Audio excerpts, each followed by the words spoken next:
Paxtakor klubi Alisher Usmonov haqidagi xabarlarni rad etdi. Paxtakor futbol klubi muassasalari o'zgargani haqidagi tarqatilgan xabarlar haqiqatga mutlaqo mos kelmaydi.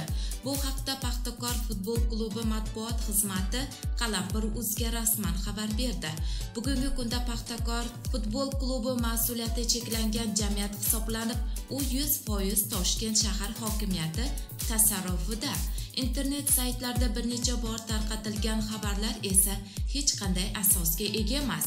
Ayni vaqtda Paxtakor futbol klubi bu xabarlar yuzasidan sudga murojaat qilish huquqiga ega.